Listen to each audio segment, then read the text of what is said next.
How powerful was this message and how was it received by European powers who imposed this brutal system on the African continent? The words that Nkrumah spoke on that fateful day when our independence was declared are so meaningful today. And they were so powerful and fearful by European colonizers who have come to colonize our continent. When Kwame Nkrumah spoke those words, it was as Jesus Christ said during the Romans' time.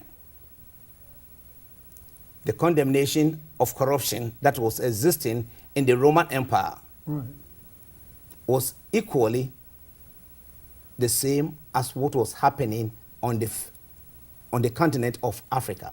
So when Nkrumah spoke those words, they were very powerful, and Europeans or those who have come to colonize us were fearful of those words as they are fearful of the emergency of the CPP today. Right.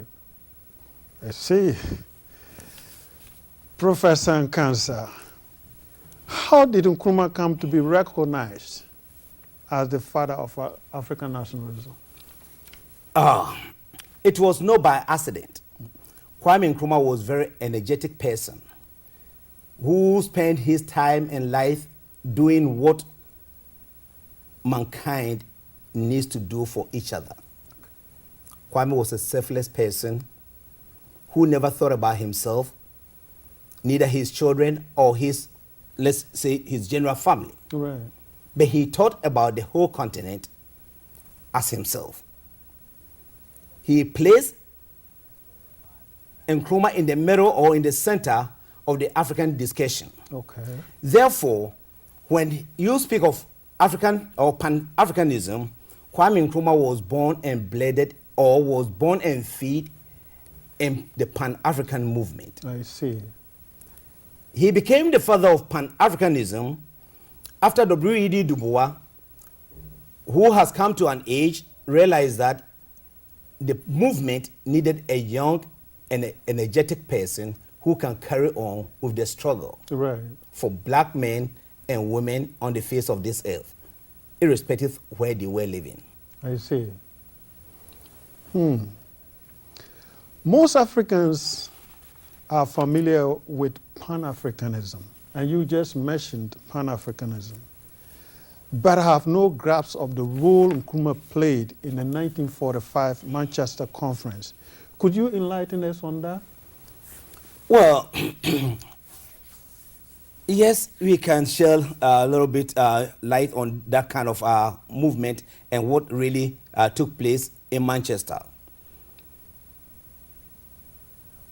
After colonization and slavery itself, racism emerged both in the United States and on the African continent itself.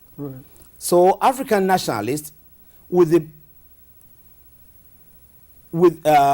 the support who were living in the United States or who were in diaspora, decided to have a conference held in UK, Manchester. In May 1945, Nkrumah and George Padmore became the joint secretary for the conference. Dr. W.E.D. Du Bois presided. So Nkrumah articulated the thought that we have to get our independence now from the clauses or from the argument that came out from the Manchester Conference. I see. But the Manchester Conference hinged its argument on what happened in 1941 when President Roosevelt and Winston Churchill agreed that men and women who have been colonized have to have the right to have their freedom and rule themselves. So when Nkrumah was agitating for independence now, he knew where his strength was coming from. I see. He was backing somewhere. He was, yes. I see. What made Kwame recommend Nkrumah to the UGCC, even though you have already refuted that? There was no UGCC. Well, he came to help form that party. Right. Yes. Yes, like back to your question again. Akwaje was a classmate, a college mate with Nkrumah at Lincoln University, which is in Pennsylvania. Right. Akwaje knew how Nkrumah was intellectually, physically, and personally. He realized that this young man was made of an iron. I see.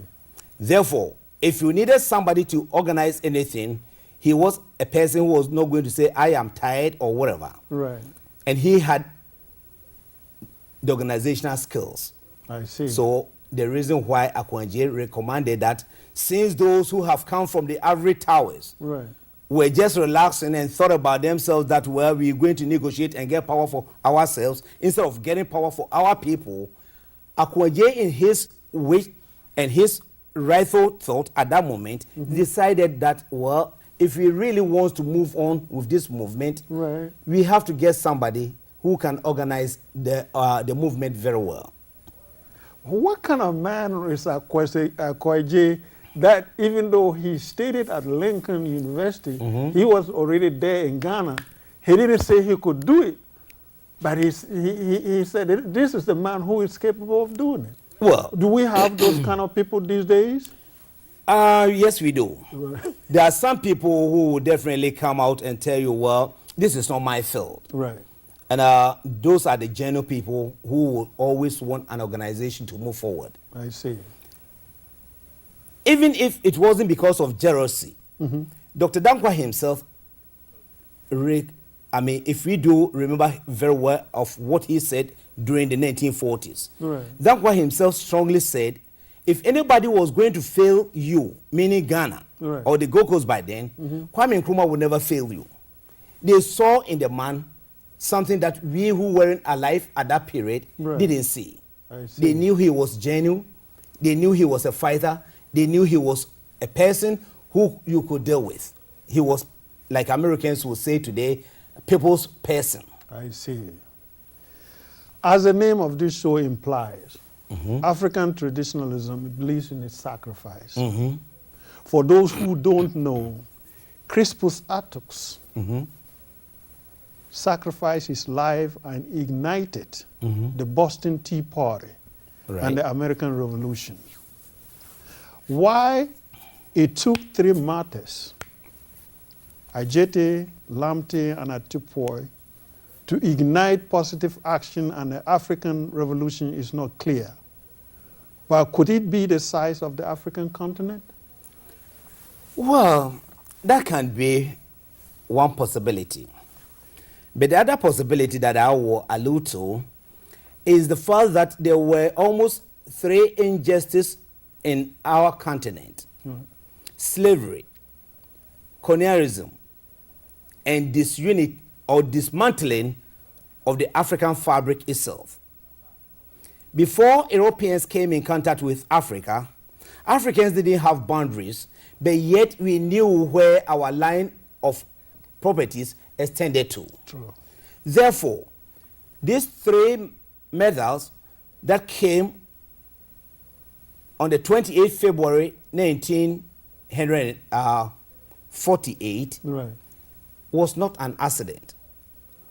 It was God's will to use these great men so to engineer the fight and to tell Africans that we have given 3 souls to start this war. It's just a beginning. Professor Nkansah, it is always disheartening to read about the British declaring a state of emergency after killing unarmed servicemen who served in the British Army and were demanding benefits due them. What was the Riot Act? And how dictatorial was that for Governor Creasy to issue a removal order for the arrest of the Big Six? That's another great question. Well, the Riot Act of the 1940s was a legal instrument which the British government employed without going through the court system. It's just like suspending of the habeas corpus. Right. your right to meet the judge before you are detained or imprisoned was taken away. I see. So that was what the Riot Act was all about. Mm. To detain the Big Six was, to the British at that time, like deporting you back to Africa where you came from. Right. Like they thought the northern part wasn't part of the United Gold Coast. Mm. In their mind, they thought the Northern Territory belongs to maybe South Africans. Another alien alien land. Right. Therefore, they were deporting these people to the north, so the southern part will have some sort of fullness. That was their fake during that period, but they were wrong.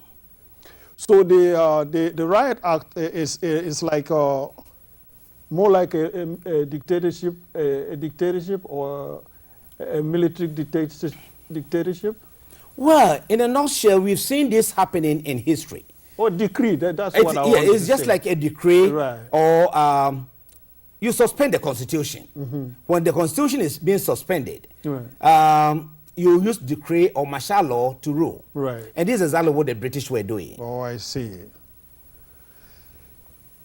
Did the rest of the Big Six shake the dedication to some of the leaders of the UGCC, and did it create friction among them? Oh, yes, it did. It's just like everybody was accusing Kwame Nkrumah for creating the atmosphere for the rebellion. I wouldn't even say riot. Right. Because if you use the word riot, it's just like a criminal enterprise that was going on. Mm-hmm. It was a revolution. That was the real revolution that we Africans or we Ghanaians need to celebrate. Instead of all those 4th June, whatever June, 31st December, and all not, right. That has been coming on in our country. Mm-hmm. We need to celebrate the day that these 6 great men were taken to the northern part. Right. That was the beginning. That was when Nkrumah and others, our traditional rulers, who have sacrificed, who used their blood, their soul, and everything to fight for us, to determine what is known as a land for people. Right. They fought for us to get our land. Okay. So therefore, whatever happened on that fateful day brought some sort of friction among the big men. Right. Because they all betrayed Kwame Nkrumah.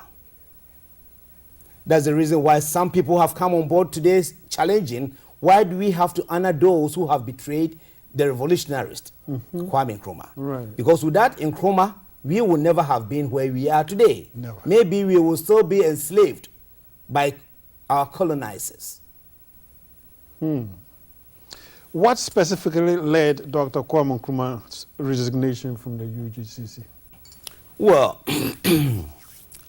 democracy is not necessarily about the quality or positive decision or decisions that you can take. Right. But it is about the freedom within which you can make decisions. Right. Kwame Nkrumah never had that kind of freedom because those who have invited him in thought they owned his life. Oh, I see. Therefore, when Nkrumah had wanted to incorporate the masses into this movement, those who thought about democracy or political freedom, thinking it will be given to them on silver platter, said, no, we don't need all these young men and those who don't have a place to call home. They have wanted people who had properties to join the movement. Right. They've wanted their kings and queens who Kwame Nkrumah mistakenly thought he was advising them, but they misunderstood what he was saying. Right. He said, well, if you follow these people, you will one day run and leave your shoes. It has become a taboo in our Akan tradition if it belongs to the CPP. Because every king or chief in our entity always think of those ways. But Nkrumah literally was just telling these people, if you follow those elites, educated elites, who has come from Oxford and wherever, and you don't do what is expected of you, these Europeans will chase us and we will run and leave our shoes behind. True. That was exactly what Kwame Nkrumah meant. Mad.